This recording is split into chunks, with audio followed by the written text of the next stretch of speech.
I don't follow many accounts anymore on Instagram, but there's one account that I will continue to follow, and it's called the Syndicate of Strength. And so I reached out to Mr. Salinas because the topics that he writes about are very relevant to the world of polarity and relationships and love and masculinity and femininity. So he accepted my invitation to be a guest on my channel. Mr. Salinas, thank you so much for being my guest today. Appreciate you having me on. I wanted to get right into some questions so that my audience can kind of understand your mission and how you even started posting about this type of content. So I'll just start with the first question, which is the concept of masculine honor and excellence is a core piece of what you create content on. May I ask you to share something about your personal story related to masculinity to help us understand why and how you even began sharing this kind of content online? So when I was younger, I think it was early 20s, I had just maybe turned 20. I had hit one of the lowest points in my life. I had no sense of direction, no sense of purpose. And I came across these motivational videos. And there was this one specific motivational speaker in particular by the name of C.T. Fletcher. And just the way he spoke, what he said is what I needed to hear at that time. And it just lit a fire under me. And based on everything else that was going on with the way he spoke, it made me want to just turn my life around.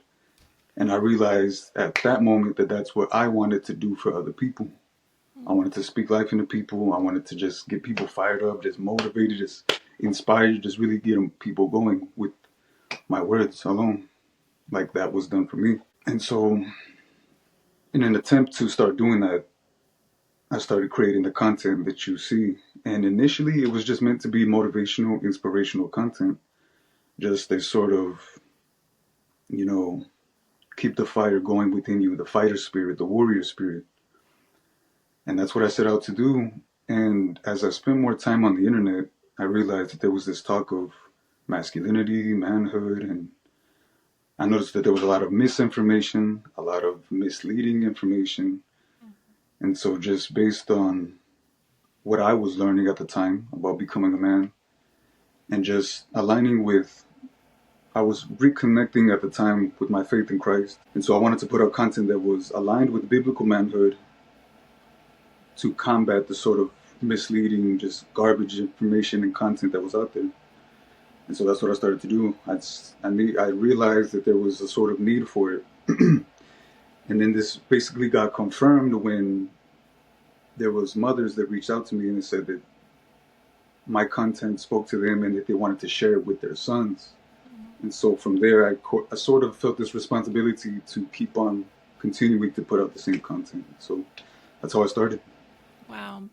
I bet you get a lot of DMs from people saying how you've inspired them and shown them a different version of masculinity than what our culture puts out there today. I've received a few, and that's honestly what drives me to continue to keep putting out the content out there. Yeah. It's just, it's a sort of a confirmation that I'm aligning with the purpose that I've set out to do. Right. So I'm really curious to know how you even define masculinity. It's evolved over time. What I've noticed on the internet, and I used to think this way too, is that when people talk about masculinity, oftentimes they talk about things like strength and honor and courage, and they define that as masculinity. But these are attributes that women can display as well.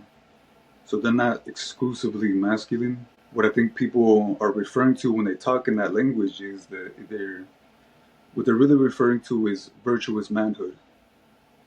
And there's a distinction, they're closely related, but there's a distinction between manhood and masculinity. And masculinity now, the way I see it, it's basically just a set of attributes and qualities that are typically displayed by men. More often than not, they're displayed by men. And if you want to get into a few examples, because like I said, there's a long list of attributes that are related to masculinity. but let's just stick to three for now. Aggression, a tendency towards physical brutality, and dominance. Now, these are just qualities and attributes. And when I say that, right off the bat, most people might be thinking that those attributes are related to toxic masculinity, right? Aggression, violence, dominance. But it's my view that there's no such thing as toxic masculinity. There's actually no such thing as positive masculinity or healthy masculinity. To me, masculinity just is, it's a neutral, God-given set of qualities that are typically displayed by men, but they're just qualities. They're neutral. When people say toxic masculinity, it's the person that's toxic. Or when people say it's healthy masculinity, positive, it's the person. It's the expression of that person, not the masculinity itself. An analogy I like to use is masculinity is like a knife or it's like fire. A knife or fire, it has its own set of qualities and attributes. But if I use a knife to cut somebody with a malicious intent, it doesn't become a toxic knife. On the opposite end, if I use a knife as a practical tool, as a cutting tool, or use it to create other tools, it's not then a healthy knife or a positive knife. Same thing with fire. If I use fire to burn people, it's not toxic fire. If I use it to create heat, warmth for me and my loved ones to cook a meal, it's not then positive fire. It's just fire. The way it's used is dependent upon the individual. So there's no such thing as toxic or positive masculinity. Masculinity just is. When people say, oh, he's displaying toxic masculinity, because we can speak on those attributes that I just named: aggression, violence, dominance. Those are seen as bad, but those are also the three attributes that are used to protect people. You can't passively, non aggressively protect people. Physically brutal. Even if I neutralize a threat in the most peaceful way possible, I'm going to be getting physical with that person. It's going to be aggressive, it's going to be physically involved. And I'm imposing my will on that person, which is dominance. So even those attributes themselves, they're neutral. So it's not toxic or positive. It's simply in the expression of the individual. So all that to say, to answer your question, is masculinity is just a neutral set of qualities and attributes that are typically displayed in men. They're displayed more by men, but women can display them too. And we see that because there are masculine women out there. There are women that tend to be a little bit more masculine. They express themselves a little bit more masculine. And so that's what it is. It's just a set of qualities and attributes. And can you say a little bit more about this related to society and how we're conditioned to believe that those are toxic qualities, and how does that affect our youth and people trying to find a relationship, someone to marry? How is this infiltrating into our culture, and what are the problems that you're seeing with that? What I'm seeing with the problems is that when you use terms like toxic masculinity, you're basically saying that there are attributes of masculinity that are off limits that you shouldn't display. But as I said, these are attributes that can be used in a positive way as well. And so you get the confusion that if there are attributes of masculinity that are quote unquote toxic, there's attributes that are off limits. Well, then now men have to tone down their masculinity in some sense. Yeah. And so that's where you get the confusion that, oh, now all masculinity is toxic, or oh, now men have to express themselves in a more passive or feminine way. I'm not saying those two are the same though, but they suppress their masculinity and then they end up not becoming men, basically. They don't express themselves like men. And it has a domino effect. When men are less masculine, it directly affects the relationships because feminine women are attracted to masculine men. So if men are worried about being too masculine, well, then now they're not being attractive towards women. And so, like I said, and then when you affect the relationships, it just has a domino effect in all of society, and where you see the breakdown of the nuclear family, Yeah. so on and so forth. And it's because, when there's a disconnect between men and women, masculine and feminine, There's a loss of attraction. Relationships don't work out. You know, everybody's things can become they can get in disarray really quick. And So I've really noticed even online in people's comments this red flag kind of warning if a man expresses these qualities, it automatically it's like red flag. He's a narcissist. Stay away. But dominance, even that word dominance, my perspective of that word has changed so much over the last, I don't know, 5 to 7 years as I've been learning more and more about these things that we're talking about. And I talk with my clients about dominance that's devotional. So it's not mhm. dominance that's oppressive or controlling in a bad way, like taking control in like this nefarious kind of way. It's Right. dominance that when a man exudes that devotional dominance, it is so attractive to a feminine woman. And it is so necessary in a relationship for the man to hold that role. And I know that feminists hate that because they want to be just as dominant as the man in the relationship, making the same amount of decisions and being responsible for things. And it neutralizes the attraction and the polarity. And so that's basically what I talk about in my content. So, what are your thoughts on how to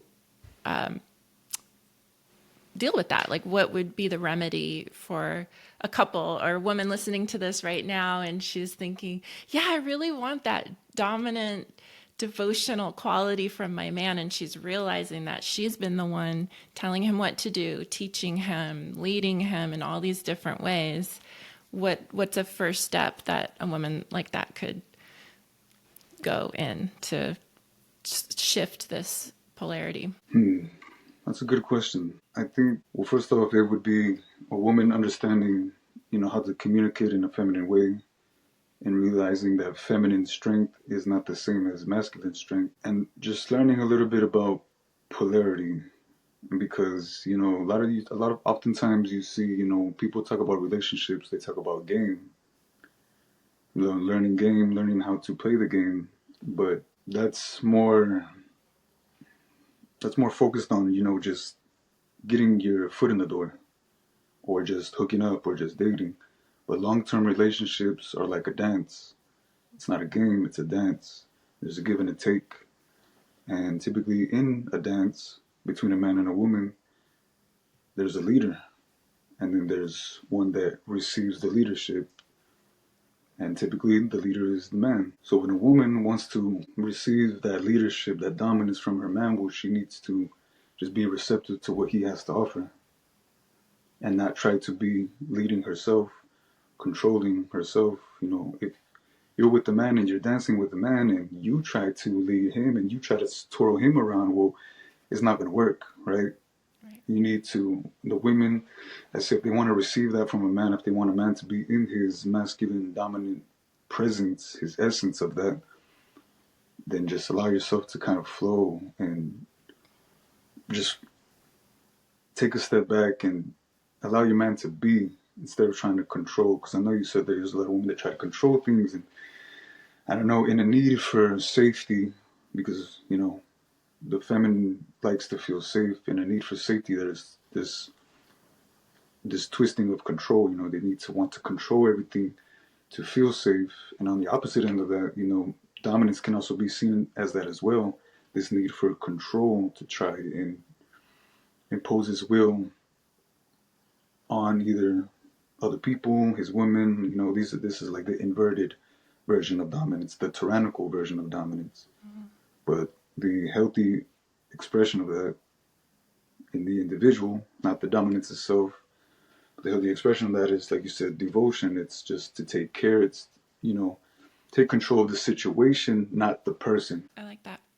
Yeah, control is another one of those words that it's not a bad word. It's not a good or bad word. It's Yeah. the structure and the container for the relationship. And I have no problem with the fact that my husband is in control of the relationship, but he's still making decisions based on, and you'd mentioned feminine communication. This is something I help my clients with.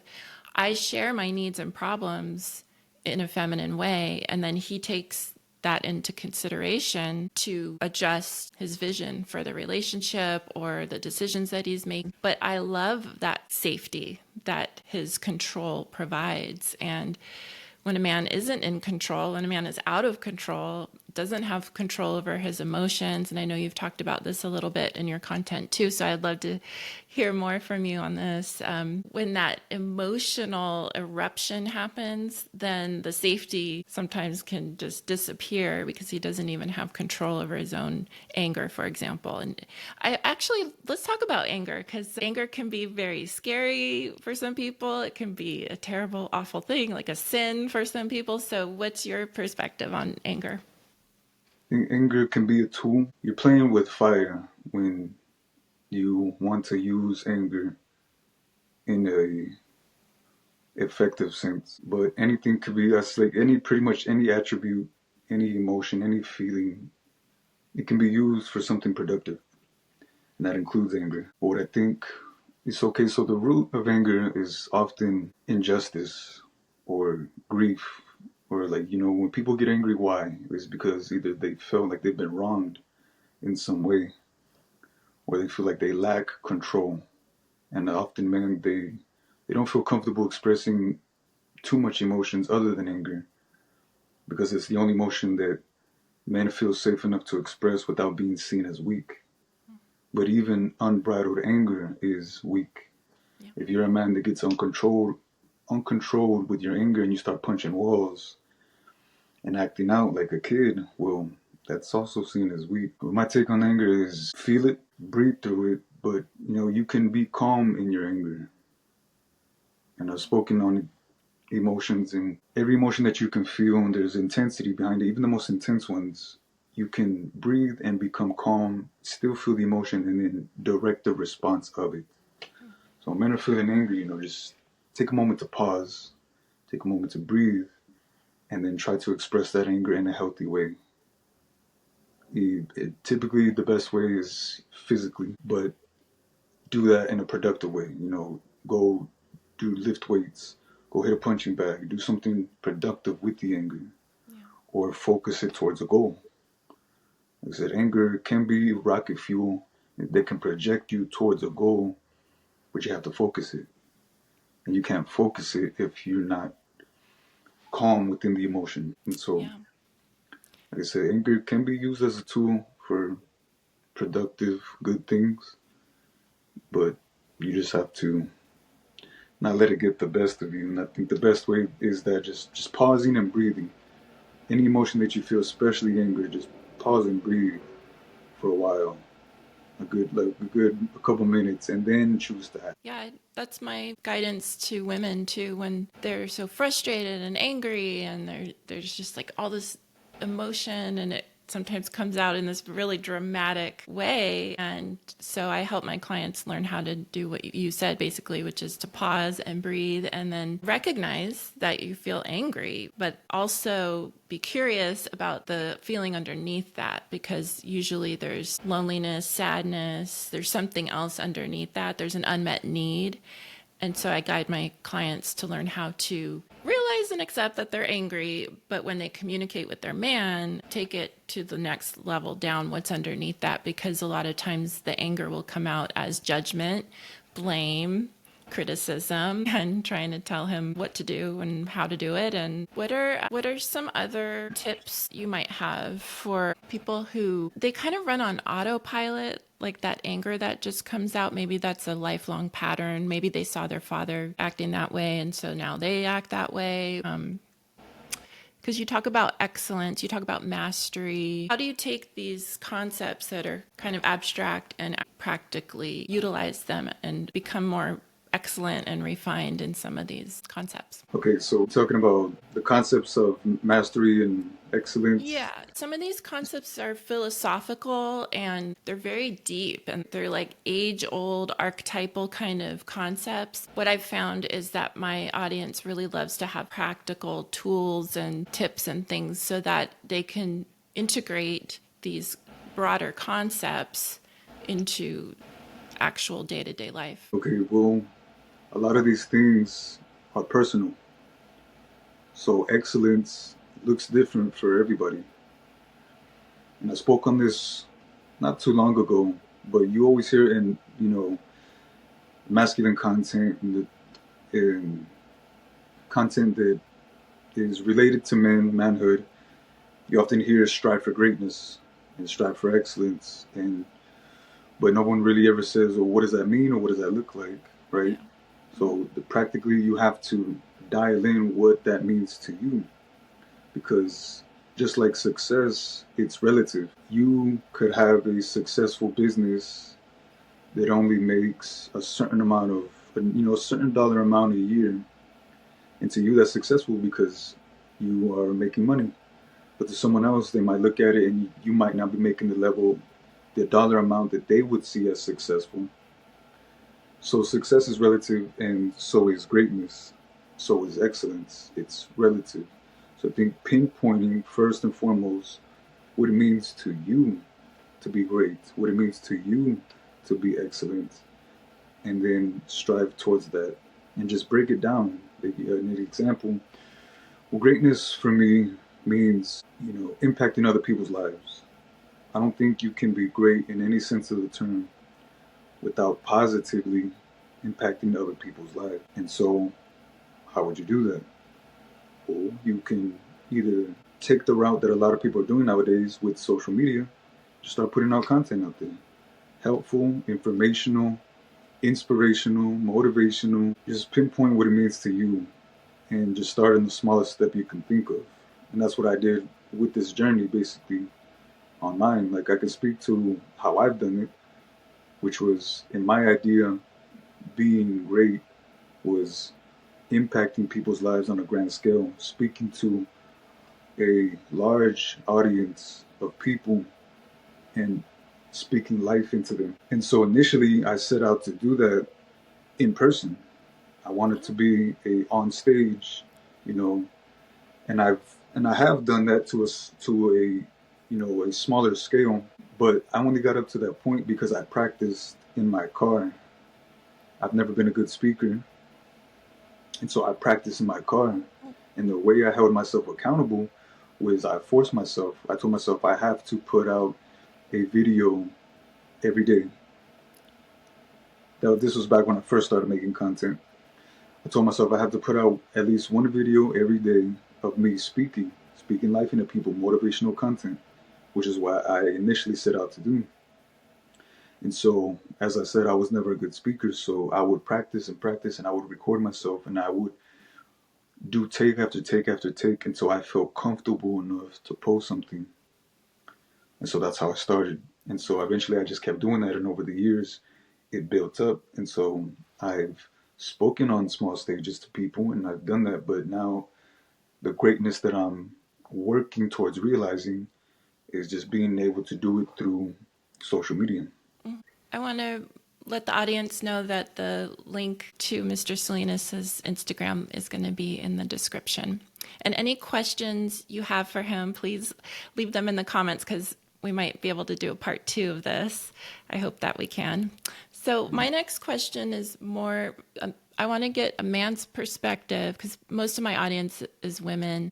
Do you have some tips or even just your perspective on respect as a man and how important it is? Because I talk about this a lot, but this is from my perspective. So I would like to have your perspective about respect. How does a woman treat a man? Maybe be a little more specific about feminine communication. What is that? And how can women really understand how important respect is to men? Yeah, so in a relationship sense, I know, respect is important for everybody, but respect is extremely important for men. It's actually the it's the currency of men. Validation is the currency of boys. Respect is the currency of men. Men don't care to be validated. We don't really care to be acknowledged. We do care to be respected amongst our peers and especially our women. And so within a relationship, respect, trust, and loyalty is, and I can't speak for all men, but for myself and for a lot of the men that I've spoken with, respect, trust, and loyalty is way more important than the romantic feelings of love, connection, and intimacy. Those things are important to us, but if we had to choose, we would choose to be respected and to have a sense of trust and loyalty. And so, to speak to feminine communication, I would say if you want your man to do something or not do something, or if you just want to express yourself in a certain way and you know not come off as disrespectful, speak to what you like and what you want instead of what he is not doing or what you don't want. So let's use an example like,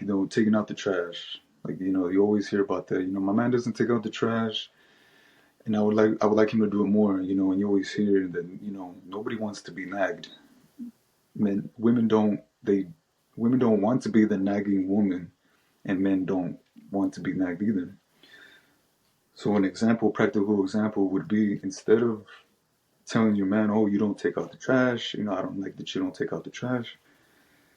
Tell him how much you like when he does take out the trash. Mm-hmm. See how, instead of saying, you're not taking out the trash, you're just yelling at him or whatever, nagging him. Just tell him, hey, it makes me feel really respected. I really like when you take out the trash. Like, or speak to what attracts you. Use more I statements instead of you statements.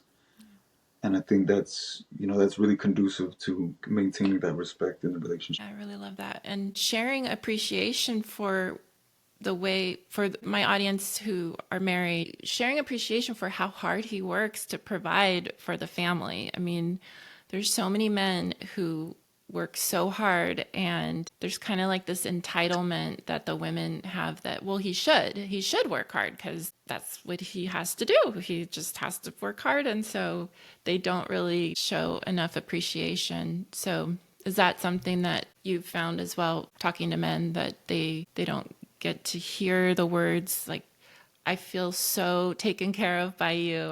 I don't have to worry about money, and it allows me to focus on the kids and taking care of the home. And I mean, I'm always thanking my husband for his hard work, and he commutes sometimes 40 minutes each way, and he knows I appreciate him because I'm not an entitled wife, but I still love to share that appreciation. I'm sure he likes to hear it too. Yeah, that is extremely important. Appreciation and just showing gratitude. Like I said, men don't need to be validated for what we do. We don't need to be recognized for what we do, but we do want to feel a sense of appreciation and gratitude. And yes, we like to hear it, but I think it's also important to show it as well. Figure out what your man, just ask him, like, hey, how can I show you my gratitude and appreciation with something, a physical act, an action. The words go a long way, of course, but even just the actions as well. Just, maybe a back rub or cooking him his favorite meal every once in a while. Just figure out what specifically to him shows gratitude and appreciation. And that goes a long way. Like I said, men don't need a pat on the back, especially masculine men. Yeah. We don't need to be recognized for what we do. We don't even, it's just in our nature to give and to provide. But yes, the showing of appreciation and gratitude, that's what keeps us going. And that's what keeps us wanting to continue the devotion and whatnot. It makes us feel good. Mm-hmm. And trusting his decision making too and his ideas. I do have my own ideas on things, and sometimes, and especially in the past, when I would share those ideas about something that he was already planning to do, I didn't mean to sound like I was doubting his capacity to do the thing or make that right choice, but in the words I chose and maybe my attitude and my tone, it was like almost like competing with him, not devil's advocate, but just he just had this feeling like I wasn't getting on board with him. I was trying to redirect him because I didn't trust that he could make the right decision, which, I mean, I honestly, that was never my intention, but I have learned how to share my fear instead. Like if it's just like a weird fear that I have that decision is going to turn out badly, I have to share it in a responsible way, not like, hey, you're making a bad decision, don't do that, do it my way. I definitely don't do that. I try to say, may I have your help with this feeling of fear that I have, because based on a past experience, this is what happened when I did it that way. And then he'll listen to that and like calm down my fear, and maybe even course correct if he thinks that that's a good idea. But we don't have that competition or like that battle anymore. Like, wait, don't do that. Do it like this.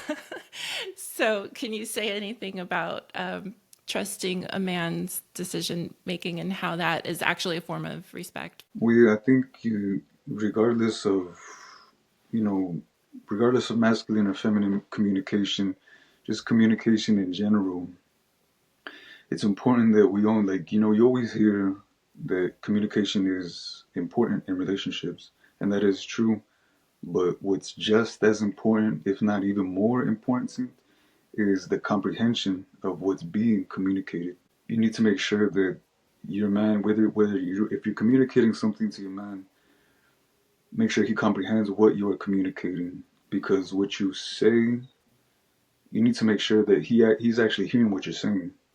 Because like how you said, depending on the tone, depending on how you say it, oftentimes the way we make people feel takes priority over what was actually said. So you could be communicating all you want, but if he didn't hear it that way, he didn't comprehend it the way you intended it to be communicated, well then the way you made him feel in that, and it goes vice versa too. With women, with men communicating to women, the way you make a person feel with your tone, your delivery, that often takes priority over what was actually communicated. So I think just making sure, with your man, like when you're expressing, a fear or anything, just say, hey, you know, I didn't mean to come off this way, or like, do you get what I'm saying? Just check in. Mm-hmm. But in regards to trusting your man and his decisions, and it's on a personal level, honestly. Like I said, you just have to, like I said, it all comes with experience. If your man has displayed to you more often than not that you can trust his decisions, then in those moments where you might have a little bit of fear, it's important to just remember all those other times that he guided you in the right direction, and just communicate that fear in a way that, like how you said, just make sure that it's communicating how you think instead of doubting him. It's a you thing, not a him thing, right? Right. Yep, exactly. Can you share, just in a nutshell, your vision for your Instagram and your mission, just like what you are giving to the world with all this amazing content? What is your vision? Because you must have some kind of idea of like how all this content is actually going to affect lives, like the big picture. How would you explain that to someone you just met? So if nothing were to ever come from my page other than what's already happened, which is people reach out to me and they say that my content has either got them through the day, or it's prevented them from pulling the trigger on themselves, or what have you. It's given them some insight into a man's mind, or it's helped a single mother guide her son in the right direction, in an outlook of what manhood is supposed to look like. If I do nothing else with my page and it just sticks to that, that's perfectly fine with me. The long-term vision is I eventually want to take the syndicate of strength, which is it's a collective of like-minded individuals who are trying to strengthen themselves mentally, spiritually, and physically. I want to take that from the digital realm into the physical realm. And I want it to be an actual, establishment to where people can come in and develop strength in these three realms. And I want it to be a sort of homeless shelter slash dojo for youth. Because when I spoke earlier about that lowest period of my life, there was a youth homeless shelter that helped me out a lot. That they helped me get a job. They helped me with food. They had a lot of resources that just helped me. Like I said, I was completely lost. And so I want to provide that in a sense to young men, but also, women, have it available to women as well. But just, a homeless shelter slash dojo because I'm a big advocate of martial arts, defending yourself, being a protector. So I want it to be a sort of a physical establishment to where people can come and just get help in whatever way they need, and just to become strengthened in the way that I envision with my page. That'll be way down the line eventually when I monetize the page and find some way to fund all this, but that is the long-term vision. Oh my gosh. Well, I'm going to be praying for you and that vision, and that's amazing. I'm very, very excited to see what happens for you. And thank you so much for creating the content that you create. And, I share your posts. I know you get a lot of shares. And so I hope that all the shares keep growing your audience and touching people's hearts and minds and inspiring both men and women to master themselves and follow this path of objective truth, which we didn't even really get into talking about objectivity, but I think that's really what calls to me the most about what you talk about. You're not just some subjective account. You're not just like this influencer saying like, this is what I wear and this is what I like and this is what you should do and this is what's cool. Everything you talk about is about truth and honor, and like I said earlier, these grand concepts that the rest of our culture and the movies and our music, we don't get exposure to that at all. So thank you so much for what you're doing, and keep going, and hopefully I'll get to have you on for part 2 at some point. I really appreciate that. I really appreciate all the support and the shares, and appreciate you having me on. It was a good conversation. Awesome.